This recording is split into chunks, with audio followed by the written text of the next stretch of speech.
Hey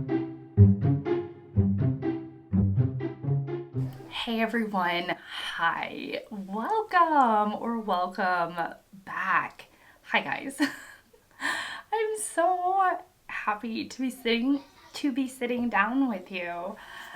Today I am going to be beginning what will be the second part of Skypiea for me. I think that this Skypiea arc is going to end up being 4 videos to make it more manageable for me. Someone had emailed me a guide to kind of breaking up the arcs so that on my end it's a little more manageable for filming and editing, and it's more manageable mostly for my equipment. And also time-wise, you guys get more videos. It just doesn't cover as much ground. But I think that that's fine for everyone, and that's what's working best for me. But first of all, well, I guess that was the first point. So we're going to be talking about the second part of Skypiea. If you missed the first part of this arc, and you want to go back and watch that, I will leave that linked down below. Otherwise, I think if you are new, then just know that I'm Shelly. I really love books and reading, and I've been really loving my reading journey with One Piece. So, among other mangas that I'm going to start back up since I'm almost done with teaching for the year. If you like the vibe, I would encourage you to subscribe and stick around. And without any further rambling on, let's go ahead and get into the meat of this video. I have a little bit of a cold, so I'm recovering, but I'm feeling good, and it's been a little bit because, well, right now I'm on the 3-day weekend for Memorial Day weekend, which is the last full weekend with Monday in May. So today is the Monday off for that weekend, and I don't have to teach. So I'm at home and recovering, and I started this second part of this arc, Skypiea arc. Oh, and I did want to say, I usually try and comment on the most salient points that you all mention from the last video in the comments. The last video was when we were talking about Enel. Is that right? The bad guy of this arc. A lot of you all were like, yes, Eminem's here in the house. Like, we got Eminem here. And I just was tickled because, I mean, nobody talks about Eminem these days. You know what I mean? Like, who talks about Eminem? Nobody talks about Eminem. So we are we're with a split crew again. On the deck, I forget, is the Sky Knight, Usopp, Sanji, Nami, and then Zoro, Robin, Chopper, and Luffy are elsewhere. They're split, and so they're talking about the Sky Knight is giving the backstory about the gorillas living on Sky Island, and from what I gathered I do have a point. I'm not just relaying plot points, which I can do sometimes. And anyways, the gorillas originally lived on Jaya, on the ground, and eventually that island got sucked up to the sky. And with that, I think that they brought some dial power, and they're getting more into like how powerful dials are. Just like, it's a weaponry that is so powerful, and essentially the people were the gorillas that were living on Jaya got sucked up into Sky Island without their permission, and then all of a sudden the Sky people are relying on the new resources available because of the Jaya people who are there against their will. And so they're stuck. Like, these people are stuck in Sky Island without any real say. And I think it speaks a lot to, I don't know, a lot to like indigenous persons, like the story of in here in the US and in Canada, just about people invading their space and all of a sudden needing to rely on their resources and the land in order to live, but without doing it in a, I mean, this is such a layman's term, but without doing it in a nice way, without doing it in a gratified way in some ways, just sort of this bullying and taking over and oppression that happened when Europeans came to America. So it's very reminiscent of that situation. And then like the most random thing was said. Well, let me think. What was I doing it? What was it? I'm going to go with the random thing and then I'll cycle back around. But we're in a backstory about when the Sky Knight is talking to the gorilla people and he says, there's nothing I love more than pumpkin juice. And I was like, that is so random. Sometimes I'm like, that is so random. But I'm sure it will become relevant later. And also there is like the new commie. And it says when a person, so this is aside from the pumpkin juice, Sky Knight is talking about when a person cannot act without feeling guilty, he is at his weakest. And Nehru is well aware of that. He turns our people into wayward lambs and then controls them. To him, the title of kami isn't enough. He truly plays at being God. He is a tyrant. And I thought that this whole, really the most interesting part for me was that when a person cannot act without feeling guilty, that guilt is a motivation, or that it's clouded in guilt. And I was thinking about how shame and guilt are often intertwined, that shame does nothing for us. Shame is something that I have personally had to negotiate with and step away from. I've worked super hard to not live in a place where I am berating myself and feeling shameful about things. And it is true that if there is this, it's almost like it clouds the purity of our actions when we act in a place of shame and from a place of guilt. That it is not true love, it is not true servitude, it's not true kindness if those other feelings and emotions are in place. And really the only people who know the inner workings of whether it is coming from a place of shame and guilt is the self. And I thought that was really interesting that it was so tied. You know, the Sky Knight is talking about this tie to our inner lives, and how when we act within guilt, we are at our weakest. And it has given me something to think about, and I hope to think about it more as I read forward. I just thought that was fantastic.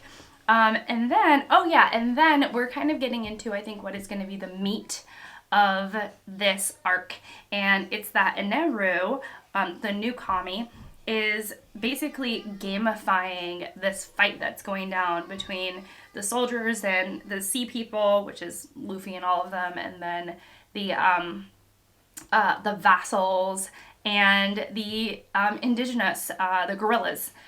So he's kind of gamifying it, and so he's like, there's 81 people, and I think only 5 will survive. 5 will survive, and I thought that was pretty interesting. And even like his little, I don't know, his servant, for lack of a better term, is saying you have to gamify everything, and everything turns into this like numbers thing for you, and he's kind of like, mwahaha, of course.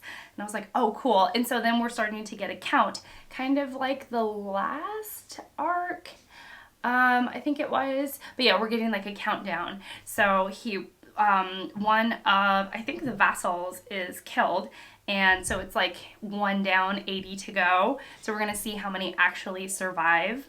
Also, I have a theory, y'all.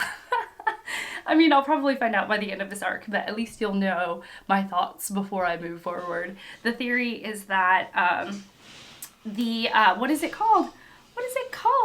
The varse, the bag full of varse that Asia holds and carries around, that is going to end up becoming a far more significant thing than I really think. I think we're going to cycle back around to the pumpkin juice thing, unless he has a pumpkin patch and I'm not forgetting. The Sky Knight does. I don't know.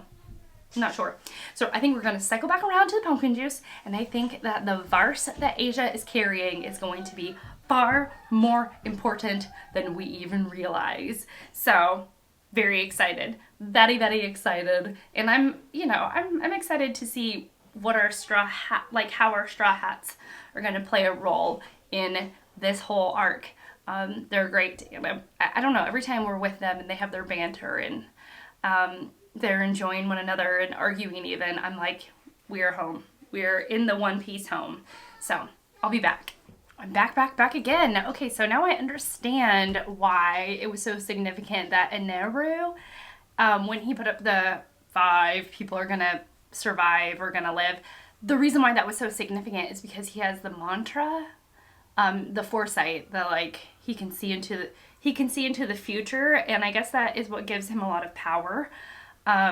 So that I was like, oh, so when he's like saying that there will be 5, it's not like a game that he's playing with himself and he's like, tee hee, let's see if only 5 remain and if I'm correct. No, he's like actually saying, I saw this in my mind's eye and only 5 people are going to live. And I'm like, oh, okay. And so from there, the battles start to pair up. And for a brief moment, Usopp says Sanji is killed. So for a brief moment, the audience, the audience, are like, is Sanji okay? Thankfully he was. And so meanwhile, so we have all these like, everyone's fighting their own. It's very much like the last arc, which, not Jaya, the one before that. Anyways, it's reminding me of that because everyone has their person and they're not only fighting the person, but they have their own like some of them have their own internal struggles that they're like getting out as they're exhuming their feelings as they are fighting the bad guys.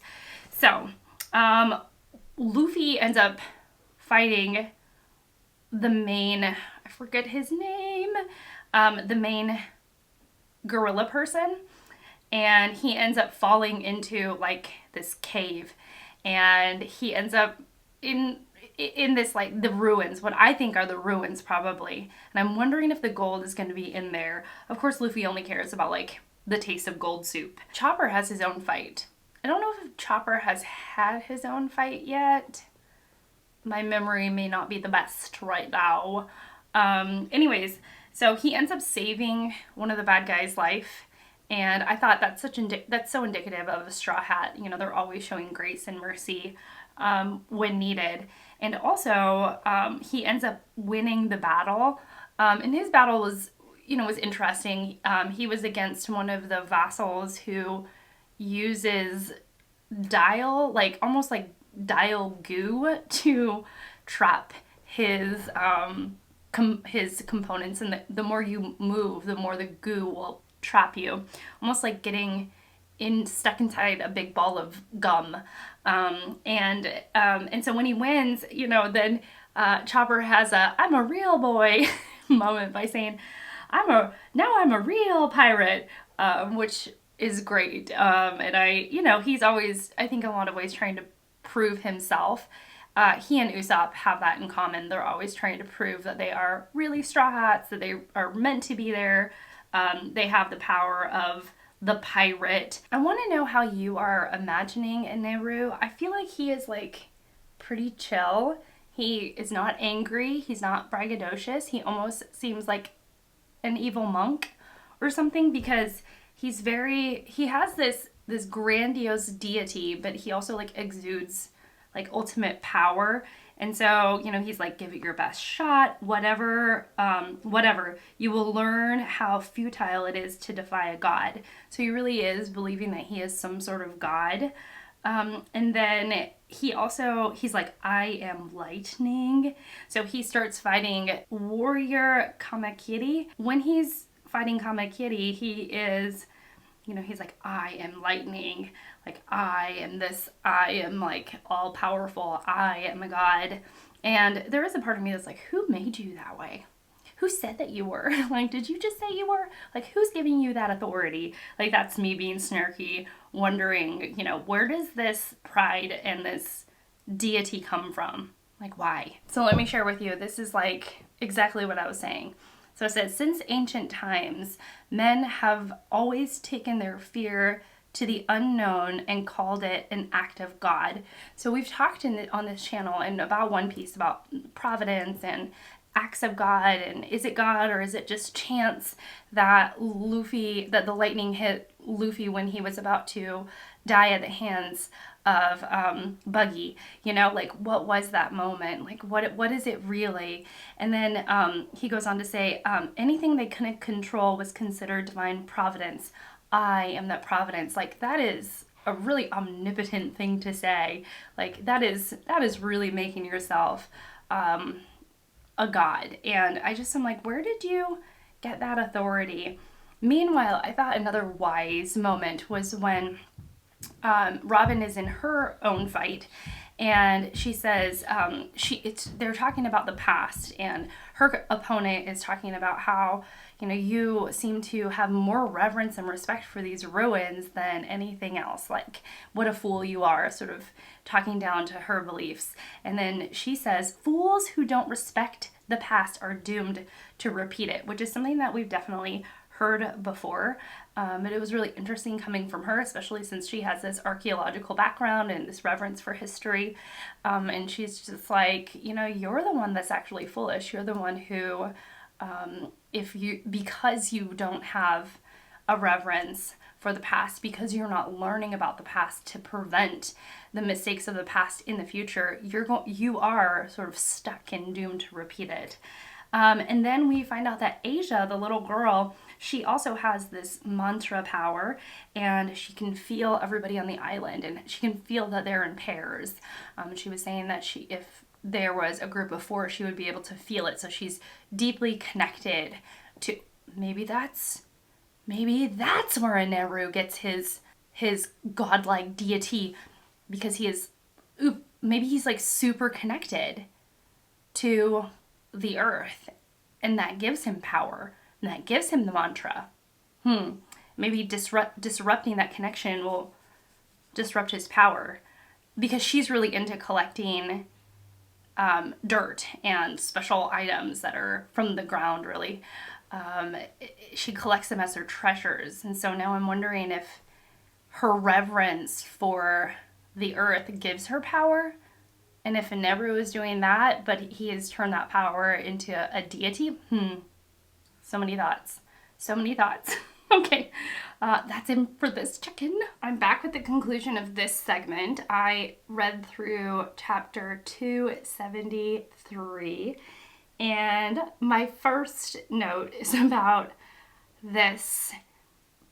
In Skypiea, there is a place that looks like Jack and the Beanstalk. Jack and the Beanstalk.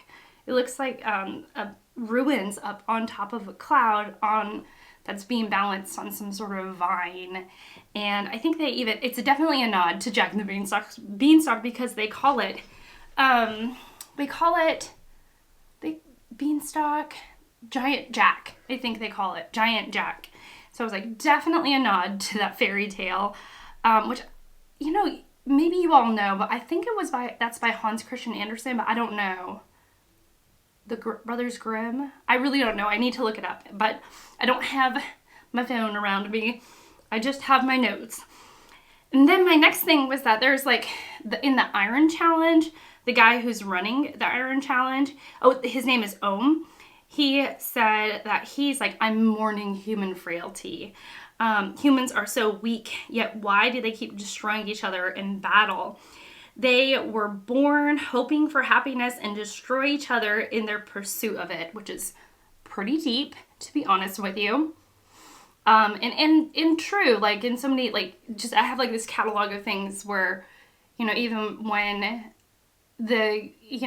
when we first came to the United States, when people came to the United States, just the taking over of land, the spreading of disease, it was like one person's happiness in favor of someone else's demise. That's terrible.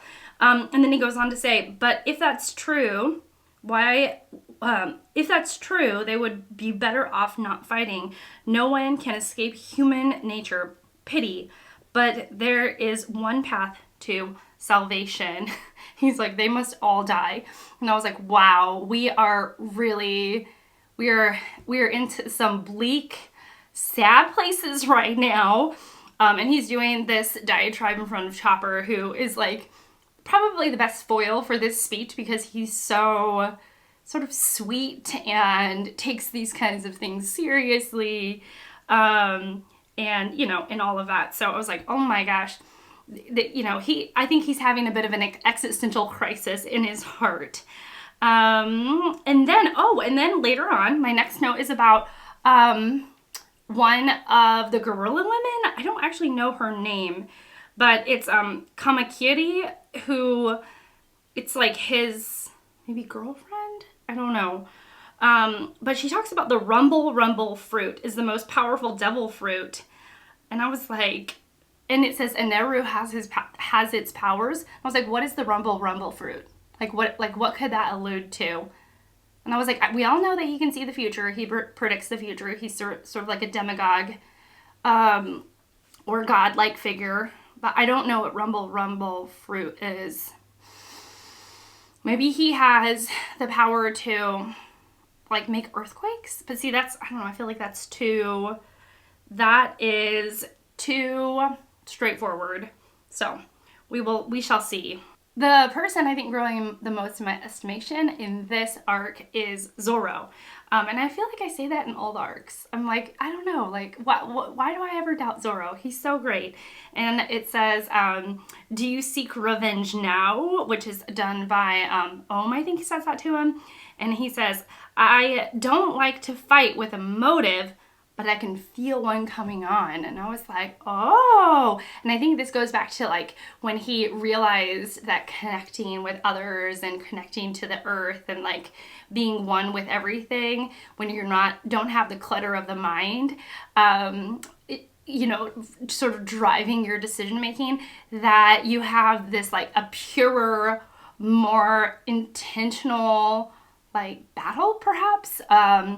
And so I thought that was kind of cool. And I was like, I think it was the nod to like part of his character growth from when he learned that himself, that when he's not just like fighting because of a feeling and he's fighting because he is like one with everything and this is like the right thing to do.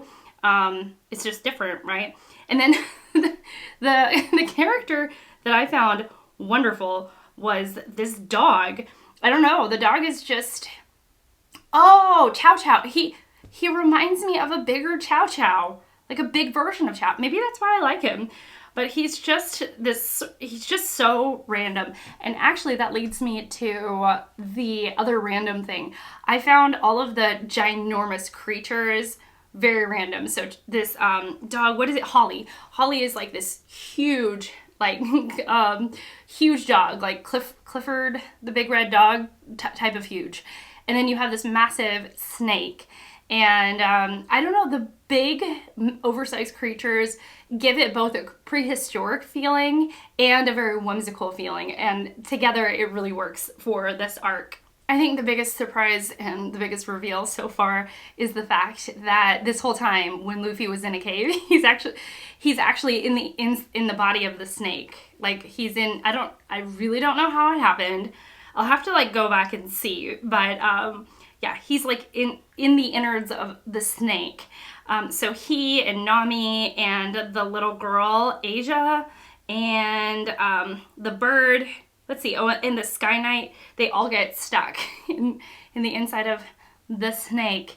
And Luffy's been spending all of his time trying to get out of the snake, and I don't feel like he's not really getting anywhere.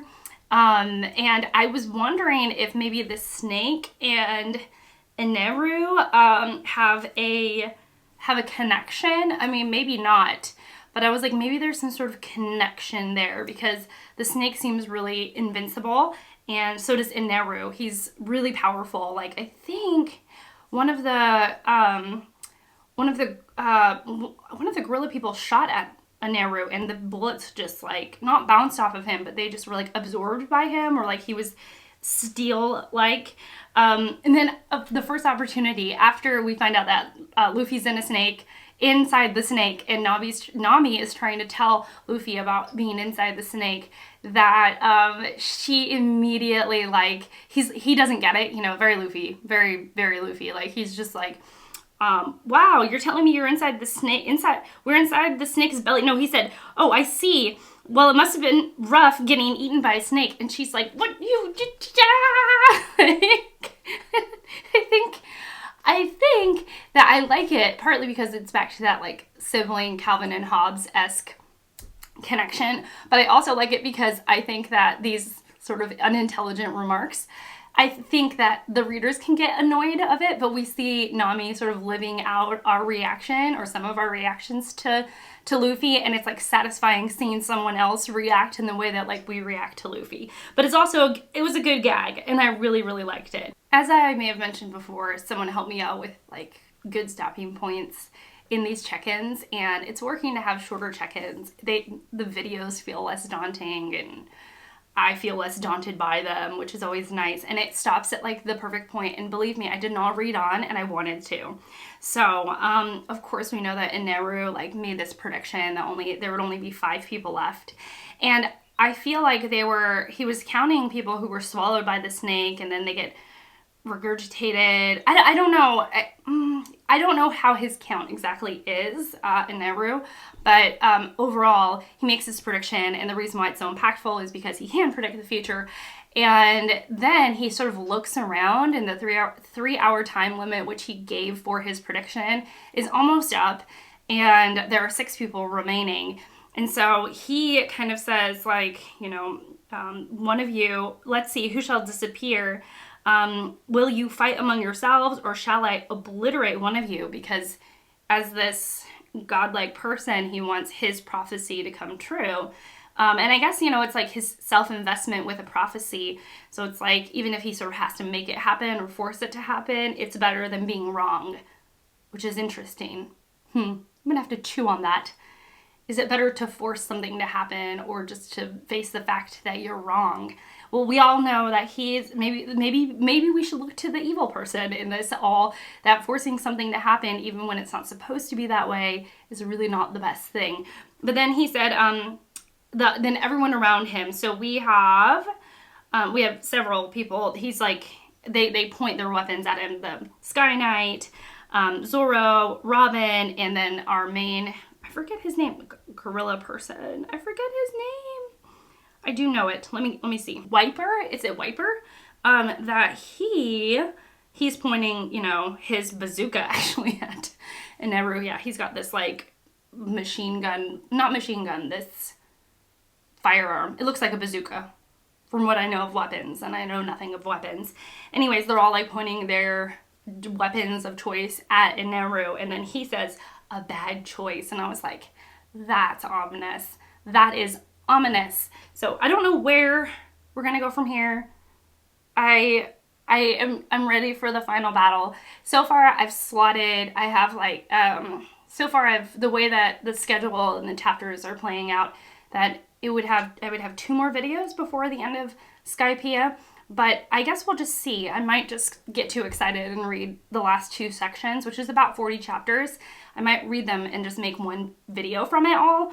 But yeah, it's great. It's great. And Enel is, he seems psychotic.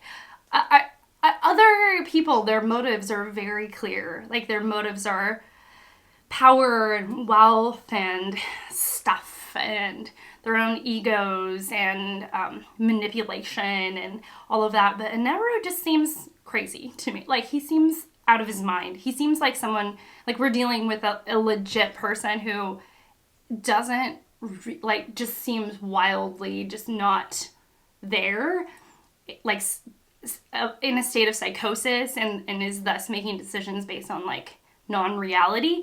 But maybe that's an overestimation. Maybe that's an overestimation, and maybe we'll learn more about him. But I'm like, he's one of them that I'm like, he kind of legit scares me. Also, the snake kind of scared me, to be honest with you.